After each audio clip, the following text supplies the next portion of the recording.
everyone that was on your open mic this evening. We had a great time.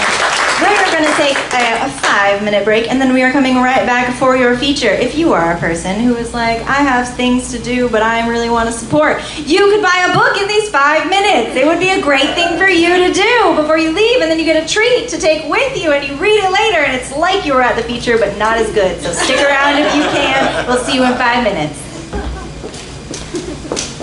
Is an amazing poet and also has a book of fiction. She has 2 books of poetry, and she is a war poet writing about experiences with PTSD and amazing, important things to be talking about. So please, please give it up for your feature, Erika Renee.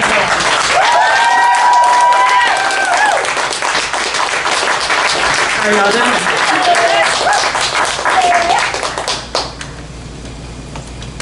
Well, thanks for having me, Huntsville. Oh, thank you. I'm excited to be here. I've been waiting on this like 6 months. But tonight is the night, so it's going to be amazing for me. And hopefully you all too. But first, can we give it up to every poet that came to this mic? It takes a lot of courage to be able to stand up here and expose a part of your inner self. And then let's give it up for all the coordinators of Out Loud for having this amazing event for like the past 4 years.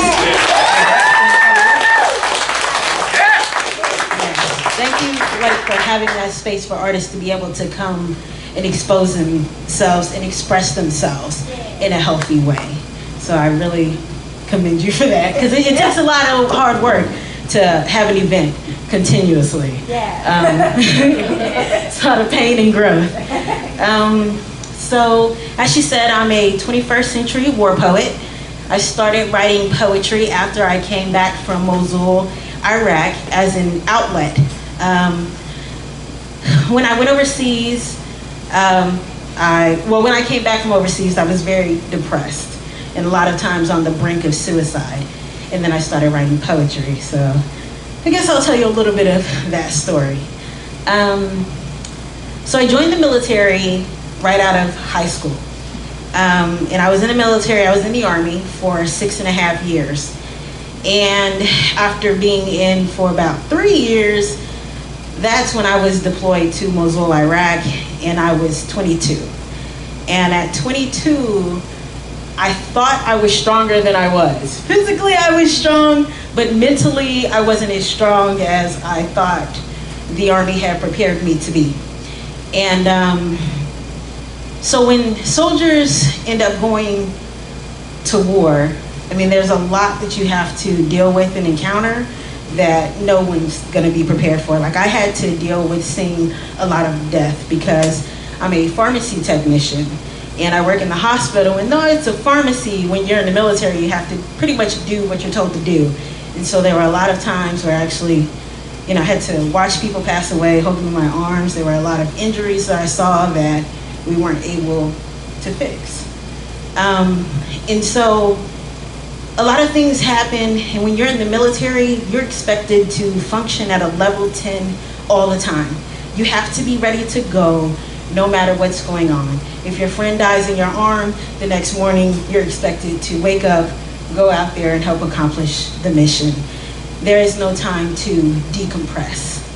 And so, after going through that for a year, I had post-traumatic stress disorder.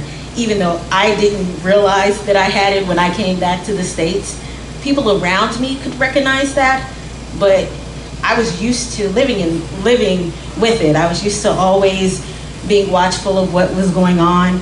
My anxiety levels were through the roof. I was angry. I would lash out at other people. I was angry towards myself. And one day, I was at the University of Georgia, and while I was at home trying to do some homework, and things really just were coming to a head.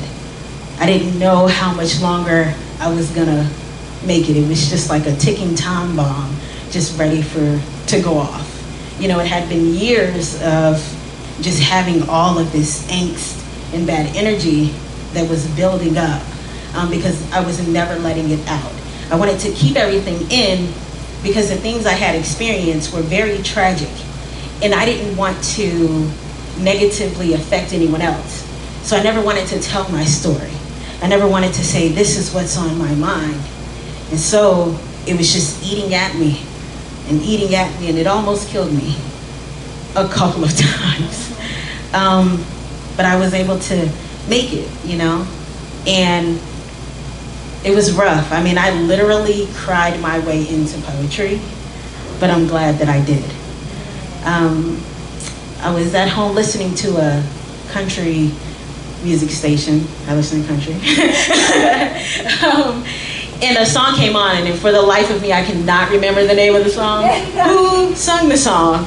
But it was a song that was thanking soldiers and warriors for putting themselves on the line so that everyone here could be free. But when I heard that song, it brought up a lot of negative emotions, and I started crying and crying and crying. And then I just decided to pick up a pen, and this is the first poem that I wrote. It's titled War Songs. When I turn on the radio and hear a war song, thanking me and my fellow warriors for a job well done, as innocent as it may be, I am filled with tears, not tears of joy, but of pain, excruciating pain that punches me in the chest.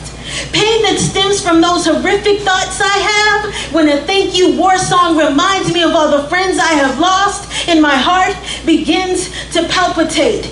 See, I'm reminded of the daily fighting, dodging many bullets, the ducking for cover from an incoming mortar. I'm reminded of all the little kids who've been killed, some of them innocently, some as enemies. I'm reminded of the strides I have taken to not be afraid of children who want nothing more than to shake a soldier's hand. See, I'm not trying to put a damper on thank you war songs.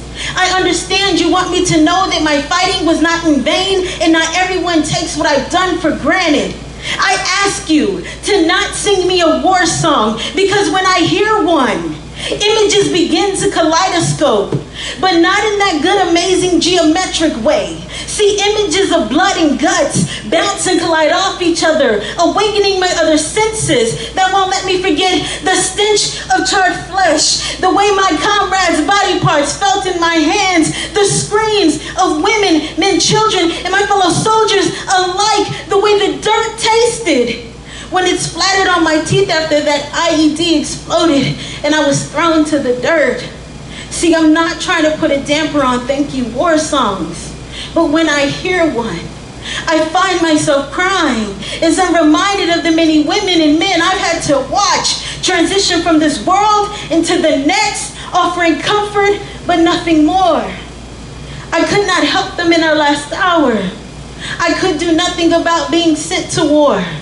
I can't do anything about the tragedies that come along with war, but I can ask you to please not sing me another war song.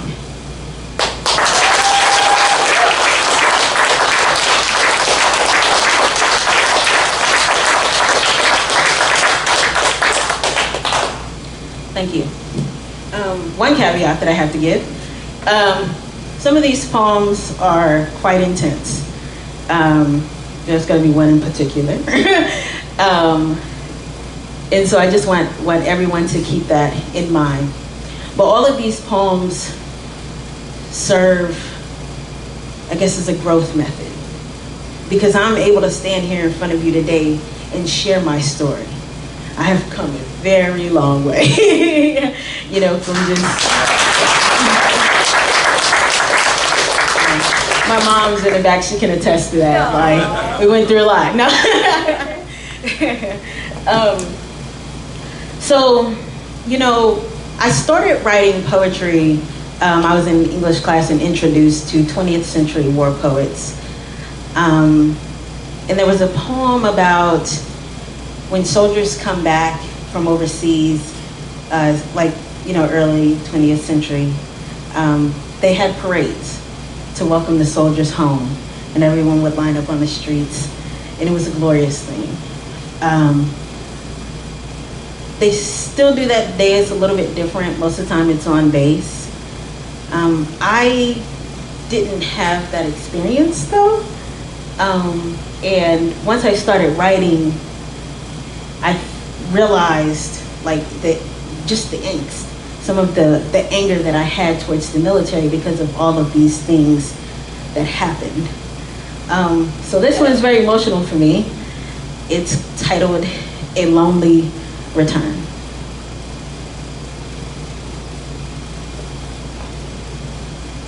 Juxtaposed against the backdrop of balloons, cakes, children, laughter, hugs between lovers, salutes, celebrations of returned troops.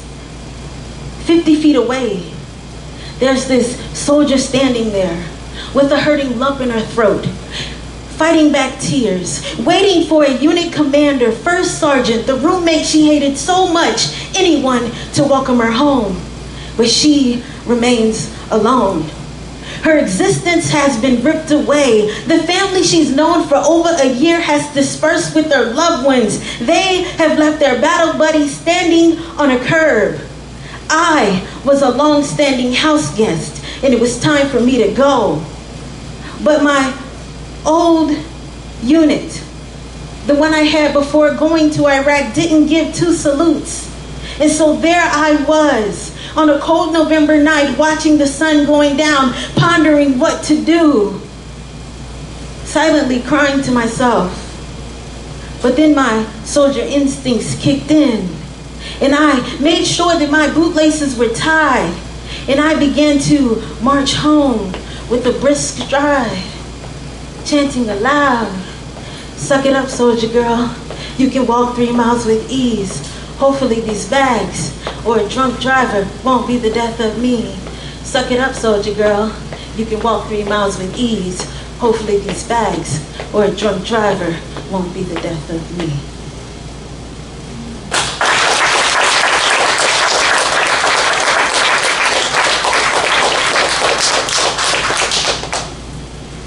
Now, I do want to explain, there were a lot of extenuating circumstances like that inspired that piece. So when you're, at least back then in 2005, it was still at the beginning of the war, they didn't tell us when we were coming back. You had a roundabout date, which was about within a week. And so, you know, we were coming back, and then it just so happens that they put us on a broken plane. So we had to stop in Germany, and they had to fly in a whole new plane to come pick us up. So that delayed us by like 2 days. And then when we came back, I was attached to the 47th CASH, the Combat Support Hospital. And I worked in a like regular hospital, not one that they just set up the tents. And so I was attached to the 47th CASH. I wasn't like a real part of their unit on the day-to-day. And so we came back and we were at their barracks, and everyone, you know, knew what was going on. But I guess the hospital didn't get the memo. And so everyone left, and I was just kind of there on the curb with like all of my bags, just waiting and waiting because they didn't come pick me up. So I didn't have to walk the whole 3 miles back like another soldier in a car saw me with all these bags and were like, "You need some help." So they took me to the barracks. And you know, it was like I said, there were a lot of extenuating circumstances. You know, I was like out in Washington State, and I'm from the East Coast, Virginia. And so we didn't know when we were coming back, so a plane ticket at the last minute for my family to come wasn't like an option. They would have been there. My mom supports me with everything. She came out here today, so everyone just give it up to my mom for no reason.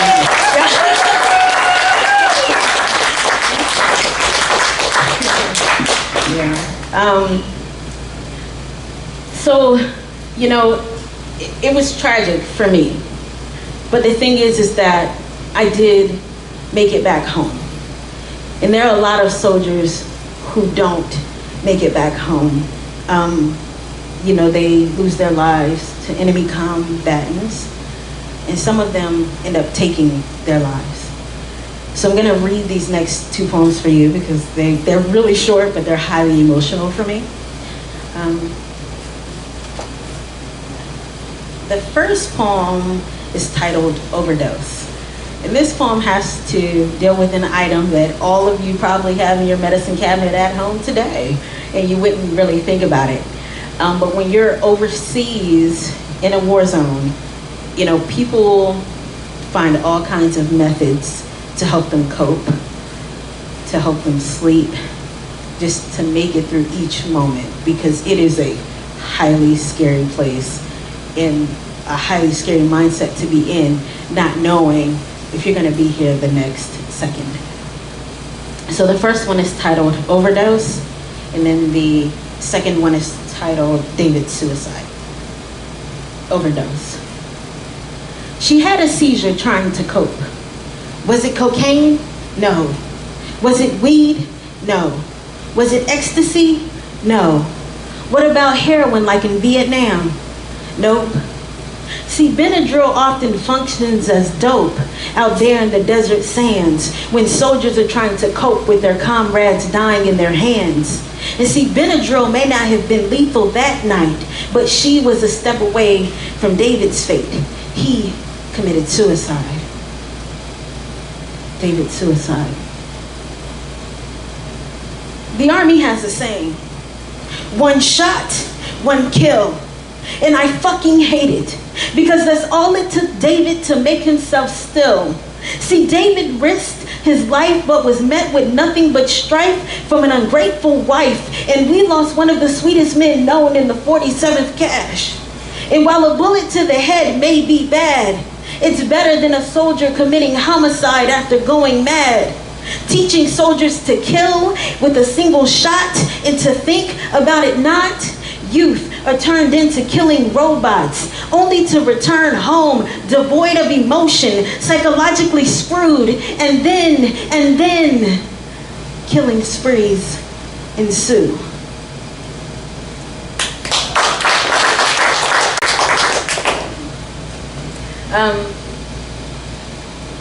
David was the kind of guy who always asked how you're doing. He's always smiling. And then he took his own life. And I realized that I may not have been as nice to him as he was to me. I don't think I asked him as much how he was doing, how his day was going. You know, a lot of times we get caught up in our own stuff that's going on, and that's okay. You know, we all have to deal with our own stuff. But, you know, sometimes if we could just be a little bit more cognizant of each other, you know, and just sometimes saying hello with a smile really uplifts another person's day. You never know how long or how far that gesture will go. There are a lot of soldiers that come back from war, and you may not know it. And I know for me, I lost every sense of my being, who I was. The direction I thought my moral compass was going was just set array. It was just spinning all over the place. I didn't know what was going on. And there are a lot of people like that, you know, and you don't know, like sometimes you might be walking down the street, and not any of you in here, but there are other angry people in the world, and you could go off on one of these soldiers who just looks like a regular person, but that person has been taught to kill and ask questions later. You have to eliminate the threat first, and then we'll figure out what was going on. And sometimes things may not happen in that moment, but there have been a lot of soldiers who take things out on their families, who end up taking their families' lives because they can't deal with it. It's really post-traumatic stress disorder. It's like, I can't even describe it, but it's just like turning a light switch on. As fast as it goes on, you know, they can go off. It could be anything, you know, because it's just all this just stuff built up inside that they're not able to let out. And so this next one is going to be really intense at the end. But I wrote it. This is how I felt about the war, because I didn't understand why I was there. I just knew I had to go. We had to keep America safe, and that was it. And I'm a person who likes to know why, but I never really found out why. I still don't know today. If anybody does know, like you're like a history buff, you can tell me why, let me know. So this poem is titled Adrenaline. I'm gonna try to do it without the mic, okay?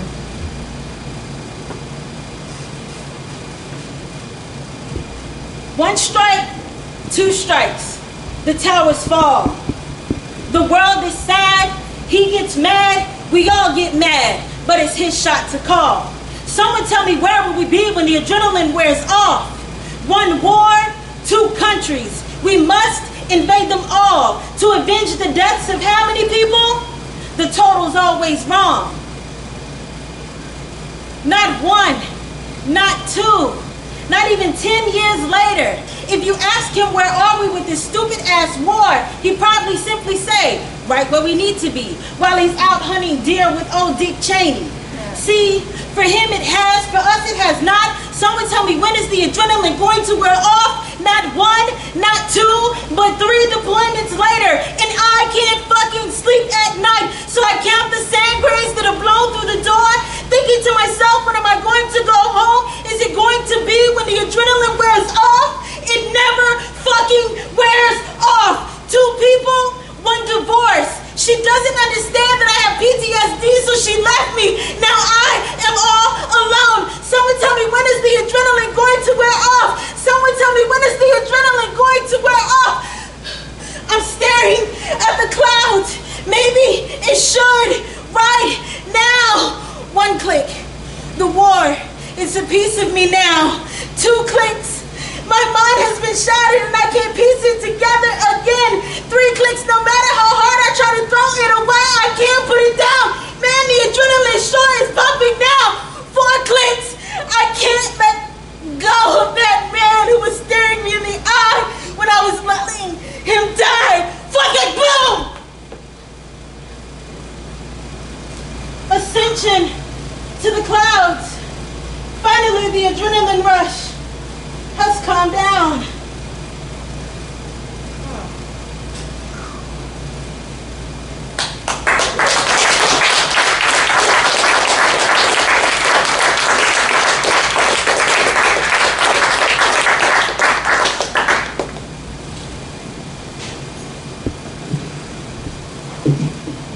On average,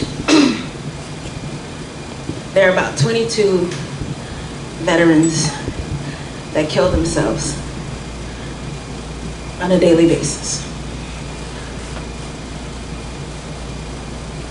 And so that's why I'm really happy that you're having an event like this, because poetry saved my life. If I wasn't able to write out everything that was going on, I may have jumped off that bridge. All those pills I took may have worked. You know, maybe that car accident wasn't an accident. But for some reason, I'm here. And I think it's because I'm supposed to tell you all my story, so that you can know and maybe help a family member, a friend. You never know what people are going through. My post-traumatic stress disorder is from me being deployed. But there are a lot of other things that could happen for someone to have post-traumatic stress disorder. Sexual assault, physical assaults. You just never know. And so there is a packet on the back table that I'd like you to take if you can about post-traumatic stress disorder, just so you can learn about it and maybe help someone close to you, or so that you can disseminate the information so that someone can help someone that knows someone. It's all about learning, educating each other so that we can help one another.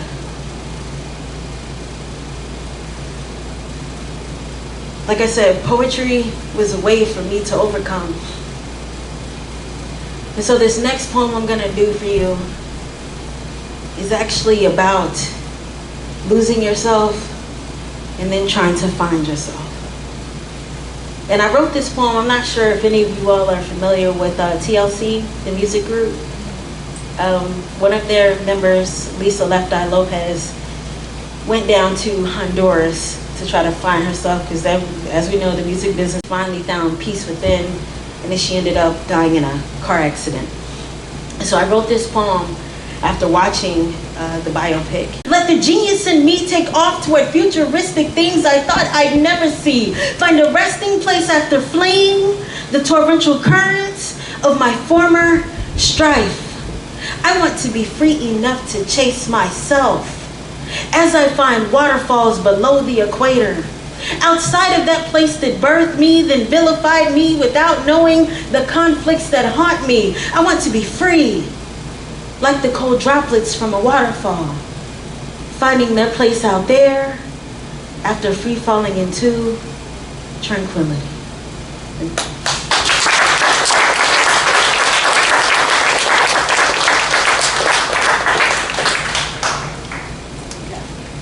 So, I have two more that I'll do for you, unless you want an encore. No, I'm just two more.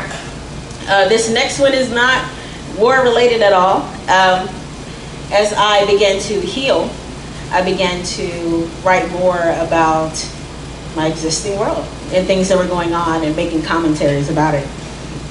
So this next poem is titled As the World Turns, and it is a response piece to the knockout game that was going on up in the Chicago area a couple years ago.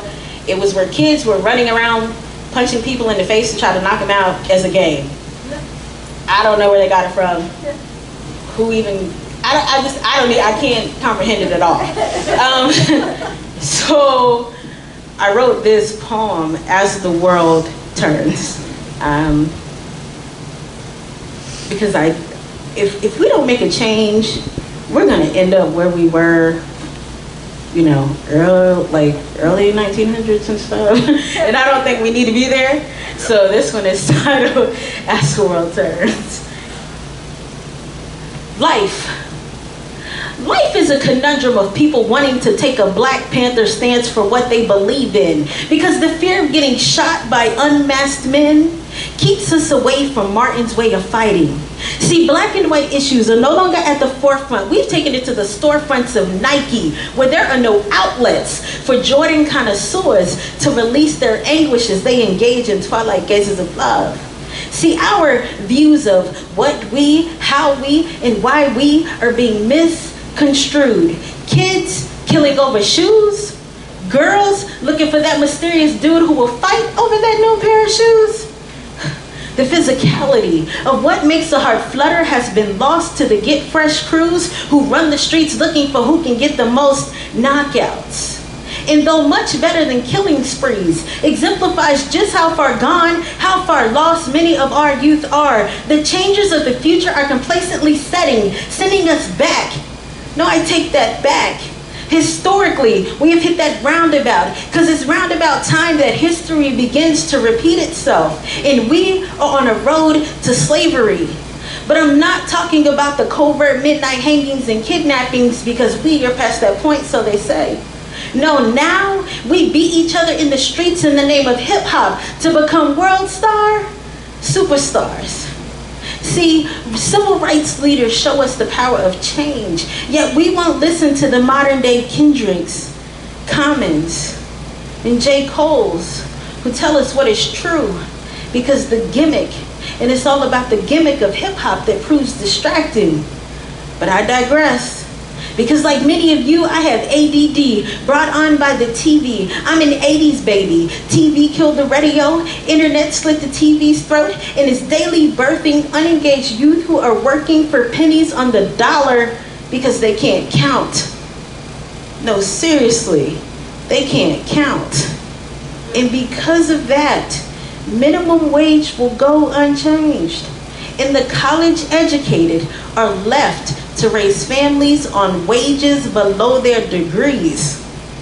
And so yes, we are a half a century away from the food lines of the Great Depression, and 150 years from a time when we will strictly be working for food. This, though I promise, is metaphorically untrue. history only repeats itself as the world turns.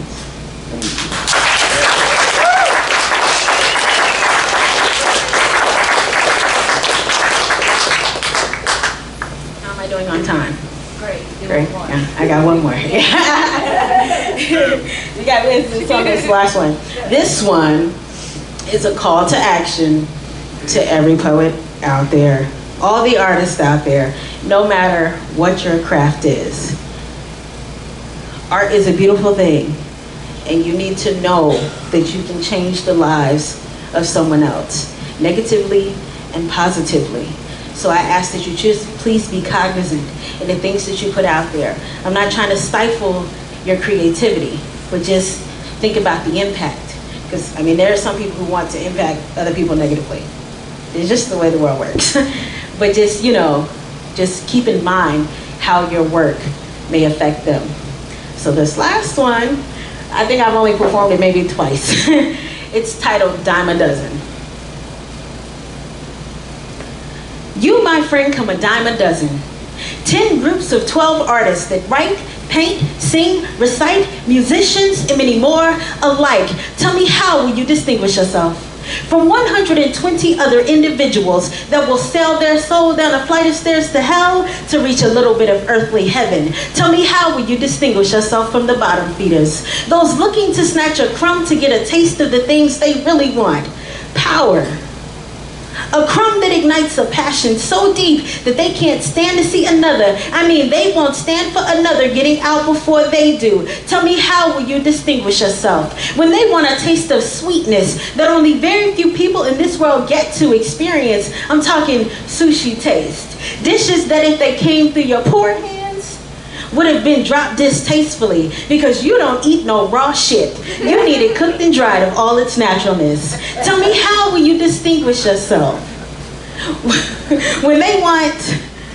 Tell me, how will you distinguish yourself when the will, strength, and need to succeed is eating at 120 other souls? Tell me, how will you distinguish yourself as an artist who's not only trying to make a little bit of change for themselves, but who's trying to exact change in their neighborhood, who's trying to uplift their fellow man? Tell me, how will you distinguish yourself to be the greatest motherfucking artist that walked this motherfucking planet? Tell me, how will you distinguish yourself?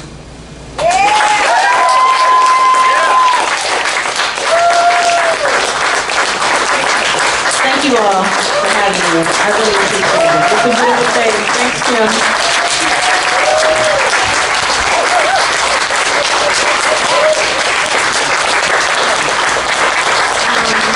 Do we have any time left at all? No? Yes.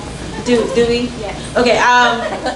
Sorry, Does do we have any? No. I just wanted to see, did anybody have any questions for me out there about anything? My poetry, my experiences, anything like that? Going once? Do you need to think about it? Going twice? I'll be in the back selling books. So you all can come ask me again. Thank you. Appreciate it. One more time for your feature, please. Now, please buy a book. Please buy several books. Give one to a friend. There are several different books for you to buy to enjoy for yourself as well. Please donate on the way out if you can, and we will see you next time. Thank you for coming. Bye.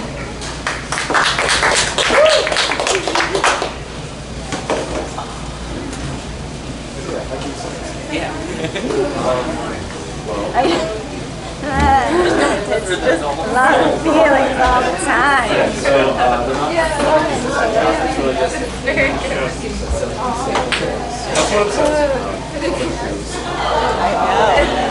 And then it's repeating itself. I know. And then it makes you sad. Think of like therapy with others, like talk about my life. It's been like the last 5 or 10 minutes, like the over time, talk about like how the world was fucked up and like going to shit. we do that as well. Like, well, okay, have a nice week, see ya. Right. It's like, hope everything's gonna be all right. Bye. Like talking about some death thing, and I was like, I think it's okay right now, but who knows when the law will change? I don't know. Right? Who knows? Heather is good for all of that.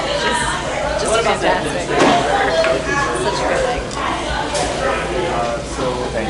Thank you.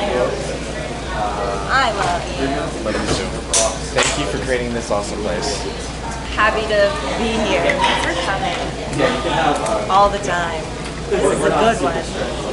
This was a real good one. Yeah. Very good. Yeah. She's in the spot for a few I know. It's always like, I don't ever want to be the person that has to tell you to stop, but that's the position I put myself in at this